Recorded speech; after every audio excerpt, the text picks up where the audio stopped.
तरफ प्रूव करेंगे आज ए बी का inverse equal to B inverse A inverse. Okay, A B का inverse equal to B inverse A inverse.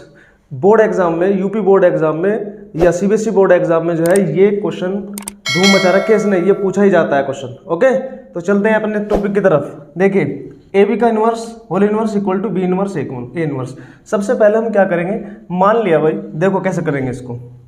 ये क्या है, ए और बी सेम ऑर्डर के दो मैट्रिक्स है, सेम ऑर्डर के दो मैट्रिक्स है, सेम ऑर्डर। जैसे मान लिया ये है एक मैट्रिक्स, तो ये होगा, इसमें भी ए बी सी डी है और इसमें भी क्या है E F G H, same order. ये भी 2x2 का है, ये भी 2x2 का है, या 3x3 का भी हो सकता है, समझ गए ना। तो मतलब सेम ऑर्डर है इनका।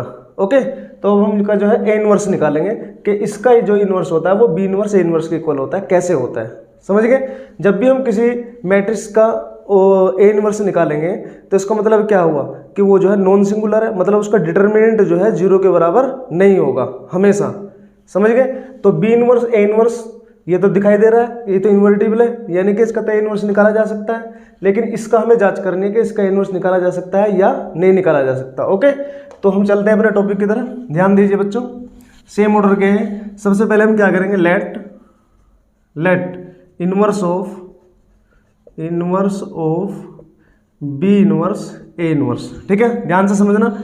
मान लिया हमने कि inverse of B inverse inverse is A B inverse A inverse का जो इनवर्स आएगा, मान लिया ये कोई हमारे पास मैट्रिक्स है और इसका जो इनवर्स है, देखो इसका इनवर्स क्या है, ये है। मान लिया अगर ये इसका इनवर्स है तो हमारे पास बी इनवर्स ए इनवर्स की मल्टीप्लाई जो है ए बी वो आना चाहिए आई के, किसके आइडेंटिटी मैट्रिक्स के, या आना चाहिए A B inverse A inverse, ये भी आई के इक्वल आना चाहिए। समझ गए ना बात को। इस बात को जरा ध्यान से देखो। अगर हमने मान लिया कि अगर इसका इनवर्स ये है, हम मान के चल रहे हैं इस बात को, अगर इसका इनवर्स ये है तो इसका मतलब क्या हुआ, इन दोनों की प्रोडक्ट क्या होनी चाहिए, आई के इक्वल।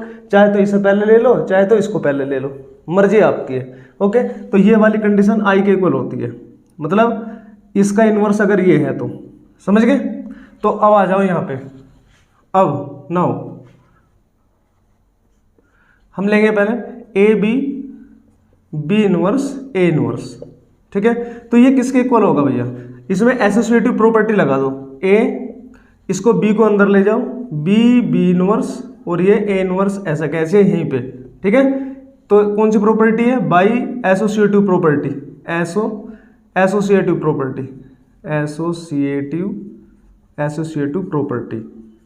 प्रॉपर्टी, समझ गए। एसोसिएटिव प्रॉपर्टी को कहते हैं सहचर्य नियम से। पहली बात। अब देखो भाई, इसके इक्वल चल रहा है यहाँ पे, देखो ए, ये हो जाएगा हमारा ए, बी इनवर्स क्या होगा आई, तो ये हो जाएगा ए आई और ये ए इनवर्स, समझ गए भैया। ए आई ए इनवर्स ब्रैकेट में रखो या मत रखो वो आपकी मर्जी है, ये तो केवल आप लोगों को समझाने के लिए लिखा गया है। Equal to A I equal to क्या होगा भैया, ए आई इक्वल टू होगा ए, ये भी प्रॉपर्टी होती है। ए I equal to identity matrix में किसी भी मैट्रिक्स की मल्टीप्लाई कर लो तो वही मैट्रिक्स आ जाता है। तो ए इनवर्स क्या होगा आई, समझ गए। तो A B inverse A inverse is equal to क्या आया, आई आ गया, पहली कंडीशन, समझ गए भैया। ठीक है, अब आ जाओ सेकंड कंडीशन में। अब क्या करेंगे हम, पहले तो हमने ए बी को इधर लिया था, अब ए बी को इधर ले लेंगे, तो ये हो जाएगा बी इनवर्स ए इनवर्स, ये ए बी इधर ले लिया। तो इसको क्या लिख सकते हैं भाई, इसको क्या लिखा जा सकता है, इसको लिखा जा सकता है बी इनवर्स ए इनवर्स को अंदर ले जाओ भैया, ए इनवर्स ए, इन दोनों को एक साथ लिख लिया और ये हो गया हमारा बी। ये भी क्या है, बाई एसोसिएटिव प्रॉपर्टी। ठीक है, सहचर्य नियम, बात समझ में आ गई। ठीक है, ये इनवर्स है। ठीक है भैया, ये हो गया B inverse A equal to होता है आई और ये हो जाएगा हमारा बी, तो ये हो जाएगा बी इनवर्स आई बी। ठीक है, आई बी, और आई की बी में मल्टीप्लाई कर लो तो ये कितना आ जाएगा हमारा, बी आएगा। तो बी इनवर्स बी, तो बी इनवर्स बी कितना आया, बी इनवर्स बी क्या आ जाएगा आई, क्यों भैया, ये हो जाएगा बी इनवर्स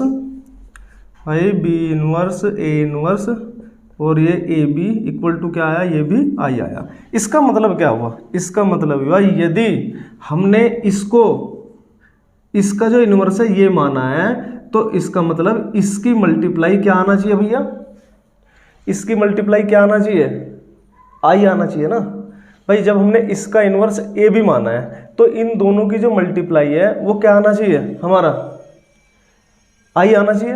तो इसका मतलब ये हुआ हैंस ए बी का inverse equal to B inverse A inverse. क्यों भाई, अब आप लोग क्या होगा कि सर आपने डायरेक्ट ऐसे कैसे लिख दिया, भैया यहाँ देखो ये हमारा आया ए बी और ये बी इनवर्स ए इनवर्स, ये तो पता चलेगा, ये तो आई आया। अब एक काम करो, इस ए बी को नीचे ले जाओ, इस ए बी को इसके नीचे ले जाओ, ठीक है। तो ये हो जाएगा भैया B inverse A inverse equal to I upon A B, ठीक है। अब इसको ऊपर ले जाओ तो B inverse A inverse equal to I, ये क्या हो जाएगा ए बी का इनवर्स, इसकी मल्टीप्लाई करोगे तब भी कितना आएगा, B inverse A inverse equal to A B का इनवर्स। ओके, अब तो समझ गए ना, ठीक है।